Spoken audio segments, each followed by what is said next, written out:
Hi, and welcome to EDSE 203. The class is called the Individualized Education Program and the Collaborative Process.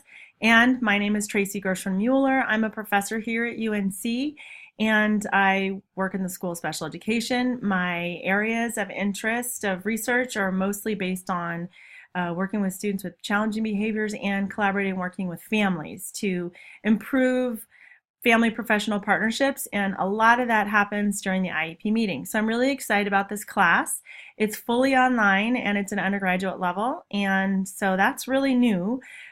For some of you, you might not have taken an online class at all. For others, you might have taken some before, but in any case, I wanted to walk you through and tour this class just a little bit so you can get an idea of what Canvas looks like for this class, how things work, and just the navigation in general. So this is just meant to be an overview of our course content and shell on Canvas, basically.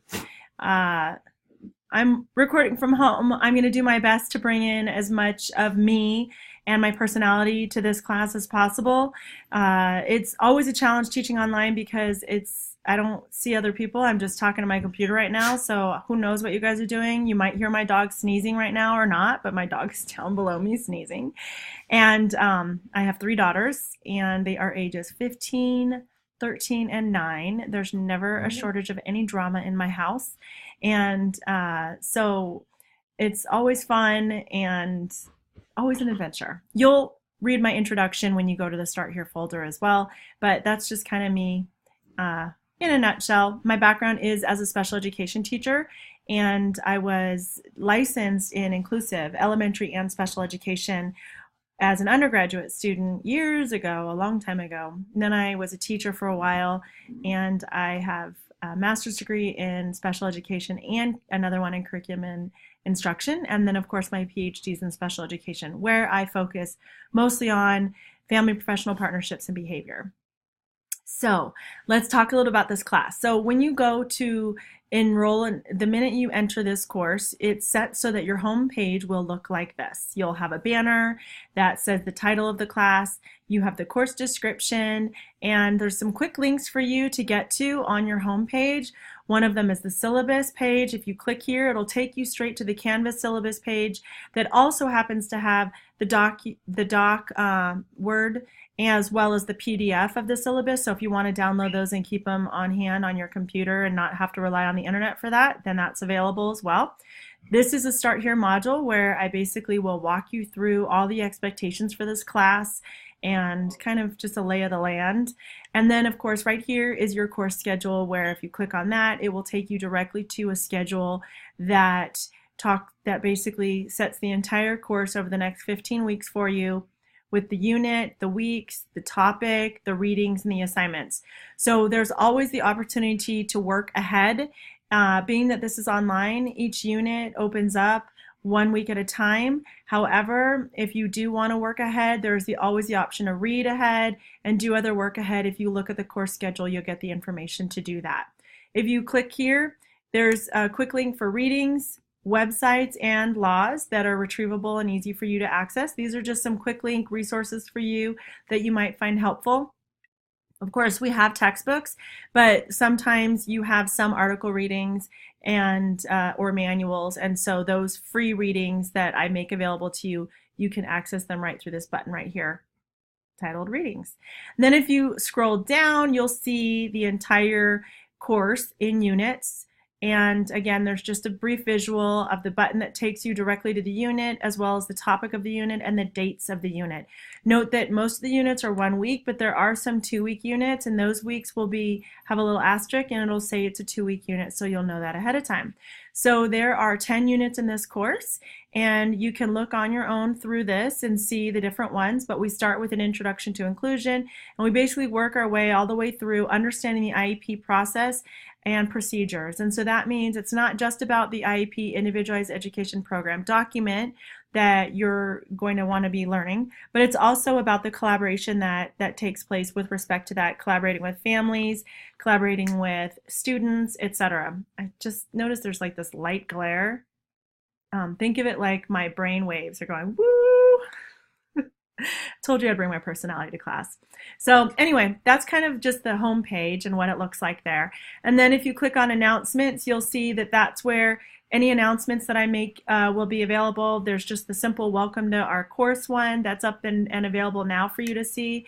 If you click on the link that says assignments, you will find that all of the assignments are categorized according to whether they're participation assignments as well as syllabus main. So the participation assignments are going to be mini assignments that you have every week, and basically consider it as if you were in the class. If you were in person with me and I had you in groups or by yourself, you would be doing different activities. So those are what these activities are, and they are all listed here by unit and described in detail. So again, if you wanted to work ahead, you could always access them by doing that.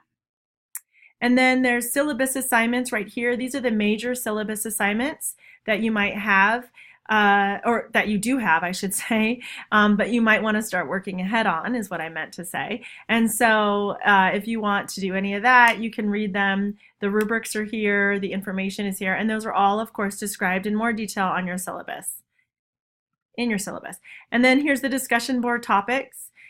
Each week there will be a discussion board. This is really important, and the discussion is meant to be a conversation. So I know a lot of people get bogged down with discussions where they think they need to start citing all sorts of, I have to write on page so-and-so, Turnbull said. You don't need to do that. We hopefully already all did the reading.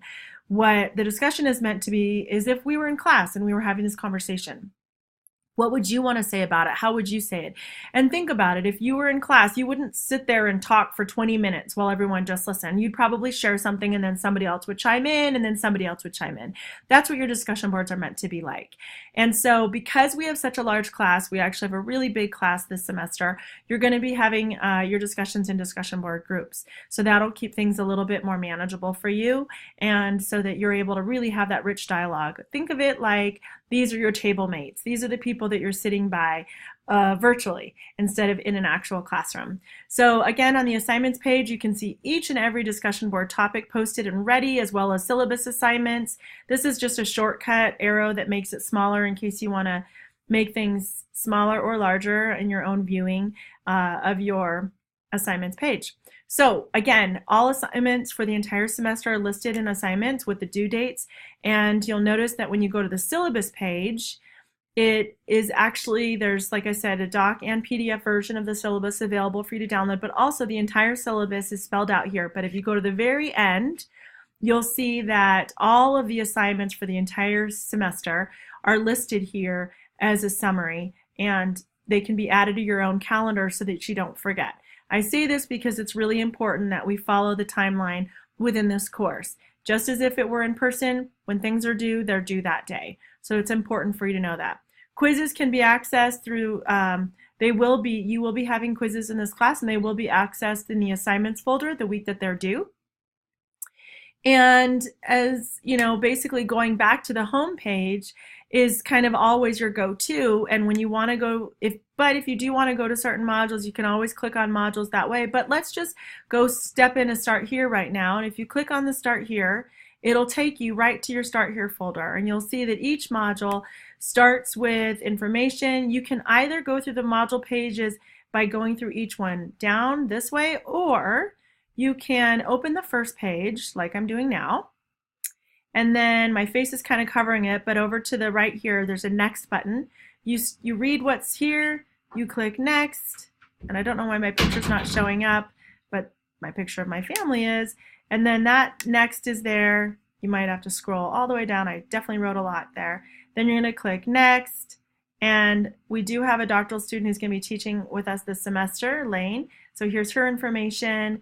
And you keep clicking next, and that'll get you through the entire module by using the next button if you want to do that. Again, you can always go back to reading it down the other way as I had described.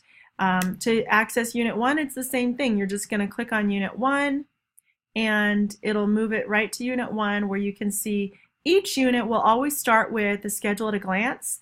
So you'll have the topic and objectives written right off the bat. This is directly straight from the syllabus, so you know what we're learning and why you're learning it.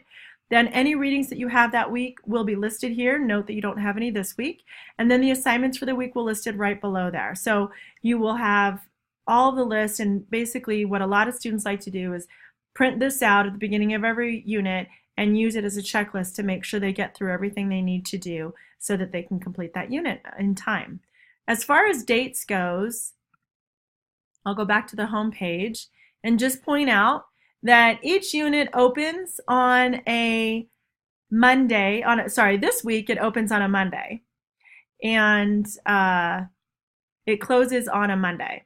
But after Unit 1, each unit will always open on a Tuesday and end on that following Monday. Or if it's a 2-week unit, it'll be 2 weeks later. So that will always be available for you to remember. So one thing to keep in mind always is assignments are always due on that last day of the unit. So it'll be like 11:59 p.m. on that very last day. And it's important that you get your assignments submitted in time. If they're late, they will be discounted for points. That's the policy. And as much as I understand, things come up, life comes up. You've already seen that every single assignment for the entire semester is already available to you now on the very first day of your course. And so anytime you want to work ahead, you can. So if things aren't able to be turned in on time, I'm sorry, that's just a logical consequence of what happens when you put things off. And I say that as someone who's done it myself. So my main idea to you, my main message is please note when the due dates are and make sure you get them all turned in on time. That's it. That's my little soapbox teacher spiel about that. Other than that, that's pretty much it for now. To get to your groups, your discussion board groups, once you go straight to the discussion post, if you go to join, you've already been assigned to a group. So if you go to join the first week's discussion on inclusion, you click on that and it'll take you straight to the discussion post. Now mine looks different than yours because I see all 6 discussion groups. There's a lot of discussion groups this year, this class. So, but you'll see each discussion board has a prompt, and then there's a little note every time that I'm just trying to say to you, keep in mind that it's really important you have a conversation and it's not just a verbiage sort of dump of what you've read. One thing to keep in mind for the discussion board is that all initial posts must be made by Thursday of the unit to receive full credit for that week. So remember, even in a 2-week unit, when a unit opens on Tuesday, you have to make 1 post by that Thursday in order to get full 5 points for the entire week's discussion. I understand that sometimes that's a little bit of a challenge, but again, the discussion board posts are all available for you early on, and doesn't need to be an exhaustive conversation at the initial post. It can just be your initial thoughts about the topic, just to get the ball rolling so other people can have a conversation. Because remember, the rest of your group is going to be relying on you communicating with them as well. And if one person posts and nobody does the rest of the week, it gets really frustrating. So it's important that students have the opportunity to have those conversations. So this concludes our little tour of our class, and I look forward to having you throughout this semester. My information is available throughout this class. Best way to get in touch with me is through email. If you want to contact me directly there's always going to be in the discussion board, there's always going to be, let me just pull this up before I say goodbye, in our pinned discussions, there's always a Got Questions post, which is basically there for any questions you have in general about assignments or just confusions you might have. So post those there, because chances are if one person has a question about an assignment, then the other individuals in the class might as well too. And then also right here is an About Me discussion. Please complete that by the first week unit, because this is really where we get to know each other as a class, and you have a little prompt of certain questions to answer, as well as to attach a picture of yourself. If you ever have problems with technology, if Canvas isn't working and there's any IT issues, please call the IT department. It's 970-351-HELP. Don't email me or ask me, because I won't be able to help you. I don't know how to do IT tech, and they do a really good job of it, and they're staffed pretty much 24/7 to be able to help you. So that's it for now. And I look forward to having you all in class. Have a great night or day tomorrow, and I will talk to you later. Bye.